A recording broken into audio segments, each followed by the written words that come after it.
So you are interested in becoming a business analyst. Well, you've come to the right place. What is going on, guys? I am the BA Tutor, and in this video, I'm going to give you guys some beginner business analyst training. Maybe this is a profession you've heard about. Maybe this is something you are interested in. Certainly you are. That's why you clicked on the video. Whatever the case may be, I'm here to provide that beginner BA training for you guys. So if you guys do enjoy this, please make sure to go ahead and subscribe to the channel, because I do talk all things BA on this channel, and make sure to go ahead and like the video as well. So let's get into it. Now, let me just say one quick thing before we do get started with the training, and that is, regardless of the reason for why you have chosen to look into the business analyst career, regardless of the reason why you're interested in becoming a BA, learning about becoming a BA, I believe you've taken a great decision, because this is a career that you want to get into at this time, because it's booming. This is a career that's only on its way upward. It's recession proof, it's pandemic proof, and in a state of world where we've seen a lot of professions go down, this one is still able to thrive. And so that's why I believe it's a great time to become a BA. So there you have it. Give yourself a quick pat on the back for taking the initiative to look into this role. So with that being said, now let's really get started, okay? All right, so here we go. BA training, business analyst training. So this is for beginners. Keep that in mind here. And so the first question you have to ask before you ask any other question, and it's actually a two-part question, is going to be the following, right? What is a BA? And also, where do BAs fit? So the fit part is more so in terms of, okay, even if you tell me what a business analyst is, how does it fit? So I'll explain. So when you look up the definition of a business analyst, or you have to explain it to somebody like a family member or somebody else, they never understand it, because it seems so complex and it seems like it's so difficult to understand, but it's really not, okay? And again, you can look up the definition. It'll tell you something like a business analyst is somebody bridging the gap between IT and the stakeholders, or a business analyst is somebody who analyzes a business and goes ahead and documents its processes, right? So again, a bunch of jargon, and here's how I would define it for you. I'll make it very simple, very easy for you guys to understand, okay? So essentially, I'm a very visual person. That's why I'm using the whiteboard here. You've got two people, all right? Hope you guys like my stick figures, okay?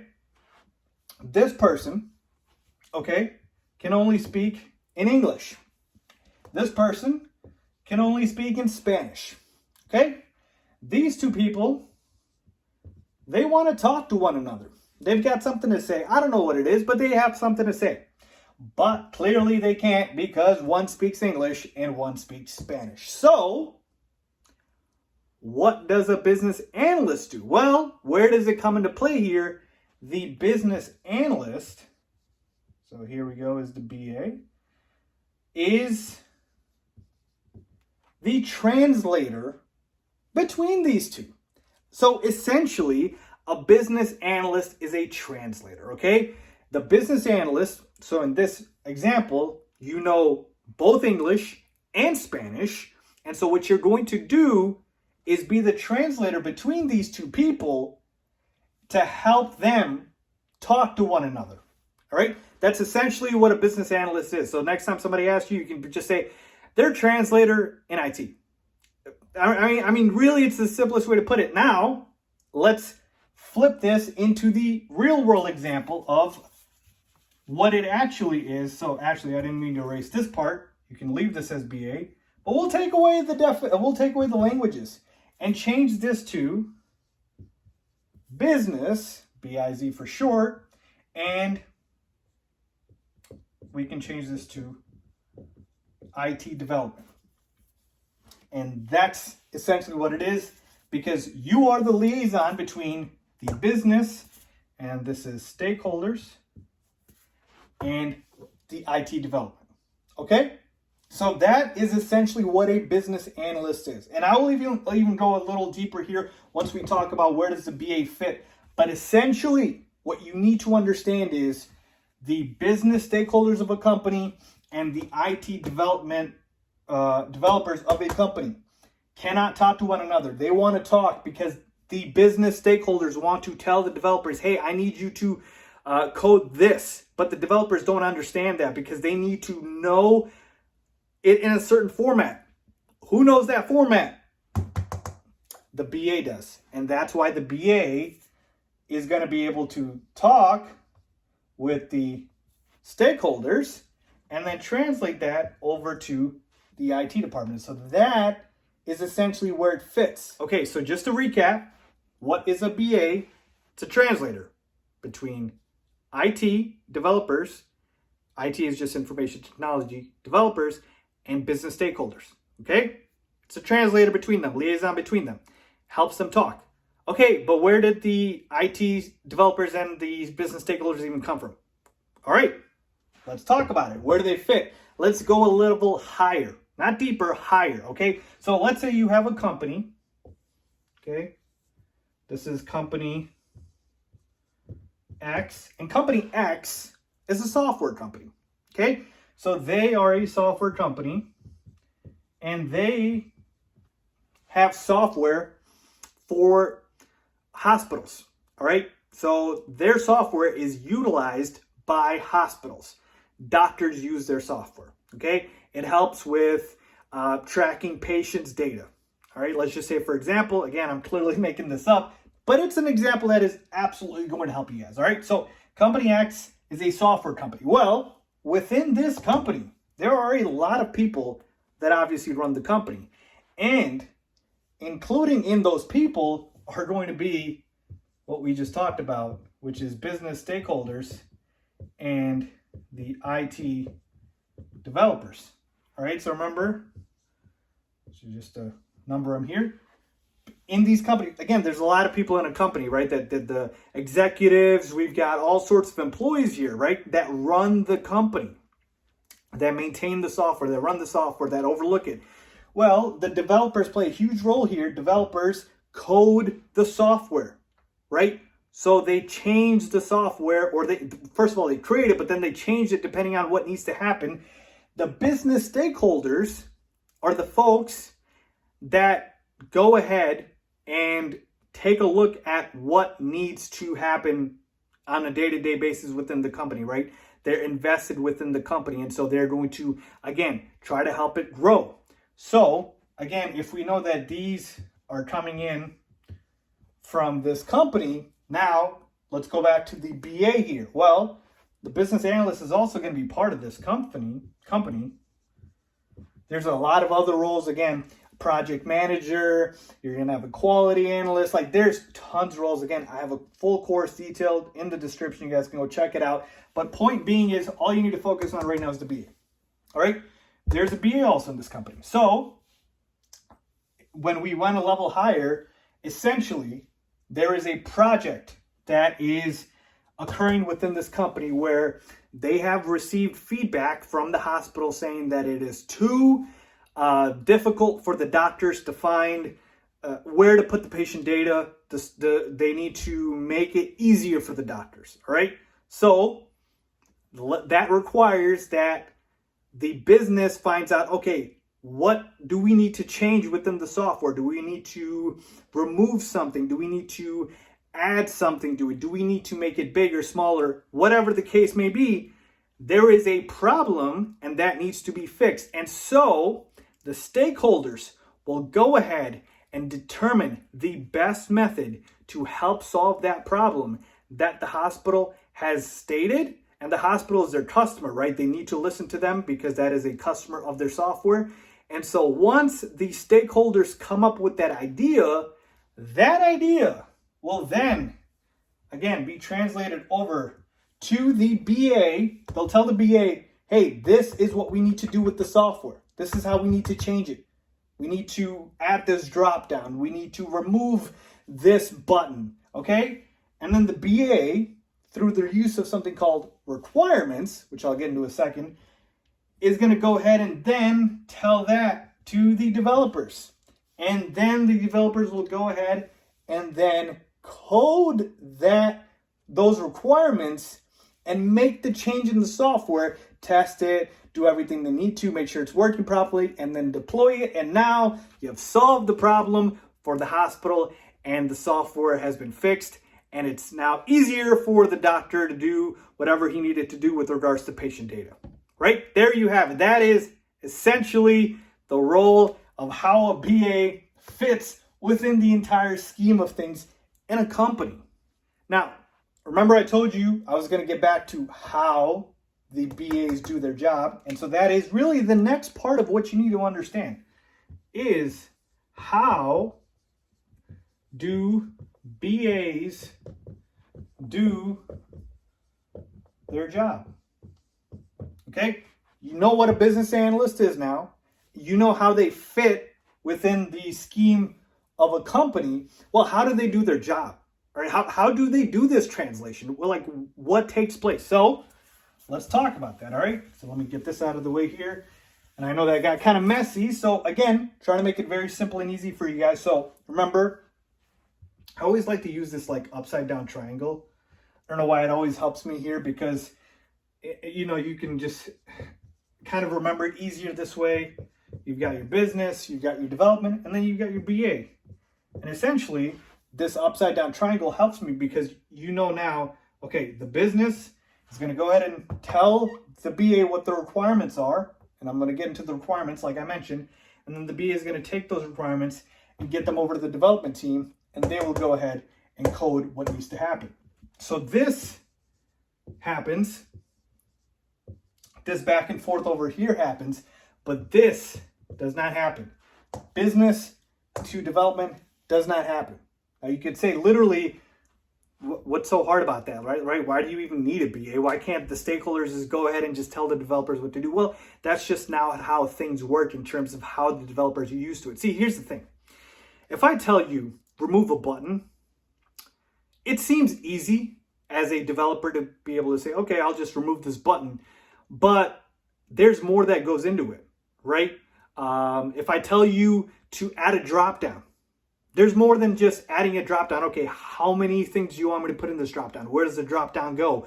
What size do you want the drop down? All of those things need to be documented somewhere. And that is not what a business stakeholder does. That's what a BA does. So that is why this does not happen. All right, so getting back to how do BAs do their job, well, they essentially document requirements. Okay, this is how BAs do their job. Requirements. Okay, requirements is essentially documentation. All right, where you go ahead and take those requirements that you got from these stakeholders, document them. All right, and then have that in a format which is acceptable for the developers. Okay, now in terms of the requirements, there's a ton of different ways they can go about it. You can have a business requirements document, or better known as BRD. You can have a functional requirements document, better known as FRD. You can have user stories. You can have so many different ways of capturing these requirements depending on the methodology of the project. See, now you're getting into the nitty gritty here, and that's where I'm saying I got to take it at a high level for a beginner. Okay, so I don't want to confuse you guys too much with that. Again, I do have a bit of a detail level course as well as a high level course. Check it out in the description. But here's what you need to understand: requirements is how BAs do their job. They document it through requirements. These requirements go to the development, and the development goes ahead and they do the coding. And then the detail part here, which again, I'm not going to get into, but what you need to know is the different types, right? So BRD, FRD, you would use that in a waterfall methodology. User story, agile methodology. Again, if you're not familiar with that, got it in the course. And I've got plenty of free videos you guys can check out for that. We're just talking at a high level now. So that is essentially how BAs do their job. All right, so now we've pretty much gone through the major parts of what a BA role is, right? Like I've explained to you what exactly a BA is. All right, I've explained to you how a BA fits within kind of the grand scheme of things within a company. I've explained to you how business analysts do their jobs. What do they need to do their jobs?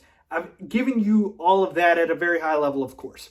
Now we need to talk about kind of the evolution of the BA role, because like I said, the world is ever changing. We've got, a very booming industry. And so you also need to kind of understand here that is the role, still stagnant, or is it also evolving? And that's kind of what I want to talk about real quick here with regards to the role. So we'll talk about the evolution of the BA role. And, I'll talk about additional responsibilities. All right, so essentially we're on the same page here where I said the main thing the BA does is requirements. Like if you had to boil down one thing, somebody asked you, what does a business analyst do? They document requirements. That's it. But there are definitely additional things that a BA does. It's not just documenting requirements, but that is the main aspect of what a business analyst does, okay? You have to do a number of things to be able to document the requirements. You have to hold the requirements gathering sessions with the stakeholders. You have to be able to have discovery sessions. You have to be able to do a lot of different things, right? But to simplify it for you guys, main thing, document requirements. So what is a business analyst? It's a translator, liaison between the stakeholders and the developer team. And what do? They go ahead and they document requirements. And requirements can be documented in a variety of ways, which I've mentioned. And that's essentially what the role is, okay? So talking about the evolution of the BA, I mentioned to you how a BA fits in the grand scheme of things within a company, but let me go a level deeper here, all right? So let's do this. Let's say you've got a project, all right? In just a general project, and you will be assigned to a project as a business analyst, you'll have a multitude of roles on a project, all right? You will have, of course, a BA, duh. But you will have a QA, which is a quality analyst. You'll have a PM, which is a project manager. You will have your, again, business stakeholders. You will have your developers. You will have your project sponsors. You will have architects. Okay? So, again, depending on the project, not all of these roles will be utilized, but the reason I'm showing this to you guys is to help you kind of understand. Okay, look, this is where we are, okay? We're right here. And even though I've only mentioned to you the two roles of a stakeholder and the development team, there's still a bunch of other roles here that you interact with as a business analyst. This is why I said, if you ask me, the main thing a business analyst does, they document requirements, but they also have many other responsibilities, which, again, take part within these different roles. You are talking to the project manager all the time on a project, right? You are dealing with the quality analyst when you are documenting the requirements. You are talking to the architect as well to maybe help you document requirements. So it's not just the dev and the business stakeholders. There's other roles here where a BA has to go ahead and be able to talk to them. So there are additional responsibilities, and here's where I say, as a business analyst, obviously the main thing you need to know is how to document requirements, but there are additional roles and responsibilities that the BA role is growing into. And as the role is expanding, I am also noticing that it's just not enough to only know how to document requirements. You have to take it a step deeper, a step higher in terms of being able to do all of these other things, okay? So again, I don't want to confuse you guys too much in diving into the other responsibilities and millions of other things that BA does. But essentially, I've got that in other videos. You guys can go check it out. But the BA role is evolving. It's not just enough to document requirements. Remember that. You have to be able to do that and more, or you get left behind. But essentially, that is the BA role. That is, you know, at a very, very high level, you know, the training I can give you for the BA role. So I hope that helps. I hope that makes it clearer for you guys. And again, I've got a ton of free content on the channel. Please make sure to subscribe, check it out. If you like it, great. You know, that helps me out a lot. And again, if you are interested, I do have courses. All right, I've got a beginner course similar to how I, you know, do this. So it's a video course. You guys can go check it out down below in the description. And I've got a very detailed high-level course. All right, now you want to get into the nitty-gritty, I've got it in that course. So check it out if you're interested. Again, links are always in the description. As always, thanks for watching.